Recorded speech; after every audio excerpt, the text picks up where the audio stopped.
আসসালামু আলাইকুম প্রিয় এইচএসসি 2024 পরীক্ষার্থীরা।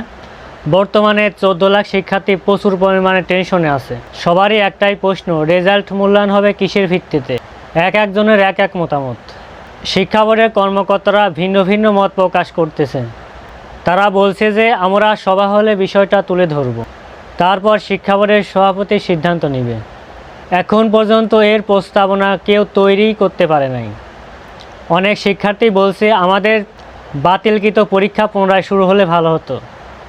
প্রথম 7টা সাবজেক্টের পরীক্ষায় আমাদের A+ আসবে ইনশাল্লাহ। তারা অনেক কনফিডেন্স নিয়ে বলেছে আমাদের বাকি 5টা সাবজেক্টের পরীক্ষা দিলেও A+ আসতো। তারা কিন্তু অনেক কনফিডেন্স নিয়ে কথাটা বলেছে। অন্যদিকে আবার অনেক শিক্ষার্থী বলছে আমাদের অটো পাস দেওয়া হোক। তোমরা বুঝতেই পারছো, এখানে কিন্তু হাজারো শিক্ষার্থীর রেজাল্ট নিয়ে বৈষম্য রয়ে গেছে। শিক্ষা বোর্ড থেকে যেভাবে রেজাল্ট মূল্যায়ন করা হোক না কেন, কিঞ্চিত পরিমাণ বৈষম্য রয়ে যাবে, বৈষম্য থাকবেই। শিক্ষা বোর্ডকে কোনোভাবেই 14 লাখ শিক্ষার্থীকে খুশি করা সম্ভব না। এইচএসসি 2024 তোমাদের বাতিলকৃত পরীক্ষা গ্রহণ করার জন্য কালবেলা সংবাদ মাধ্যম একটা নিউজ প্রকাশ করেছে। সেই নিউজটা আমরা এখন দেখে আসব। এইচএসসি 2024 সালের পরীক্ষার্থীরা, তোমাদের এইচএসসি বাতিলকৃত পরীক্ষা পুনরায় গ্রহণ করার আহ্বান জানিয়ে তোমাদের সহপাঠীরা কি বলেছে সেটা আমরা কালবেলা সংবাদ মাধ্যম থেকে দেখে নেব। তোমাদের কালবেলা সংবাদ মাধ্যমের হাইলাইটে দেখো, এইচএসসি বাতিলকৃত পরীক্ষা পুনরায় গ্রহণ করার আহ্বান। ভবিষ্যতের কথা বিবেচনায় না নিয়ে সরাসরি পরীক্ষা বাতিলের ঘোষণাটি সম্পূর্ণ অবিবেচনাপ্রসূত একটি সিদ্ধান্ত বলে মনে করেছেন 11 অভিভাবক। অন্তর্বর্তী সরকারের শিক্ষা উপদেষ্টা ডক্টর ওয়াহিদউদ্দিন মাহমুদকে চলমান বন্যা পরিস্থিতির কারণে ক্ষতিগ্রস্ত জেলাগুলো সহ সব এইচএসসি পরীক্ষার্থীদের পরীক্ষা 2 মাস পিছিয়ে দেওয়া হলেও এইচএসসি বাতিল পরীক্ষা পুনরায় গ্রহণ করার আহ্বান জানিয়েছেন তারা।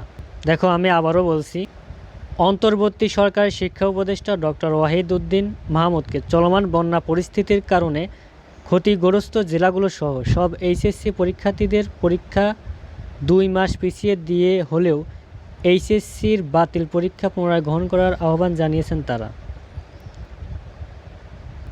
তারপর দেখো কি বলছে।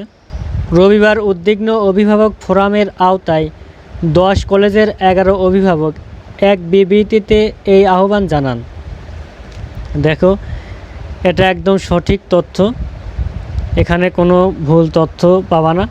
তোমাদের গত রবিবার উদ্বিগ্ন অভিভাবক ফোরামের আওতায় 10 কলেজের 11 অভিভাবক এক বিবৃতিতে এই আহ্বান জানান। দেখো, তোমাদের 10 কলেজের অভিভাবক সহ 11 জন শিক্ষার্থী কিন্তু এই বিবৃতি জানান।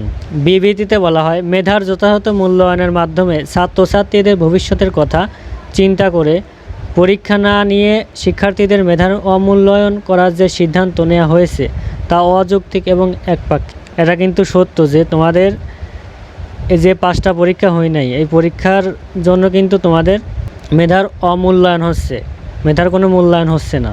দেখো, তারা আরও বলেছে, এই ধরনের সিদ্ধান্ত নেওয়ার আগে অভিভাবক সহ দেশের বিভিন্ন কলেজগুলোর সম্মানিত অধ্যক্ষ এবং জ্যেষ্ঠ শিক্ষকদের সঙ্গে আলোচনা করে একটি সিদ্ধান্ত গ্রহণ করা যেত। বিবৃতিতে আরও বলা হয়, অনাকাঙ্ক্ষিত পরিস্থিতি এড়াতে গিয়ে সরকারের এই সিদ্ধান্ত প্রায় 14.5 লাখ ছাত্রছাত্রীর ভবিষ্যৎ উচ্চশিক্ষা লাভের ক্ষেত্রকে অন্ধকার ঠেলে দিয়েছে। এতে মেধাবী শিক্ষার্থী অমূল্যায়িত হবে, দেশ বিদেশে উচ্চশিক্ষার সুযোগ থেকে বঞ্চিত হবে। আমরা এখন দেখব এই বিবৃতিতে স্বাক্ষর করেছেন কারা। বিবৃতিতে স্বাক্ষর করেছেন অভিভাবকদের মধ্যে রাজউক কলেজ, উত্তরার নাসরিন কাকলি, সাউথ পয়েন্টের কলেজের তাহমিনা হক, BF শাহীন কলেজের রোকসানা শারমিন রুমা, আদমজী ক্যান্টনমেন্ট কলেজের জাহিদুর রহমান, ABM সাইদুর রহমান, SOS হারম্যান মেইনার কলেজের নুসরাত জাহান। দেখো, কলেজ সহ তাদের নাম উল্লেখ করা আছে যারা এই বিবৃতিতে স্বাক্ষর করেছে। তারপর দেখো, বিয়াম মডেল স্কুল অ্যান্ড কলেজের সানজিদা আক্তার, নটরডেম কলেজের লিনা ফারজানা, সিটি কলেজের সানজিদা খান রিপা, ফিকানুন নিসা নুন স্কুল অ্যান্ড কলেজের Yasmin Akter, Saint Joseph Higher Secondary School and কলেজের সানজিদা আক্তার।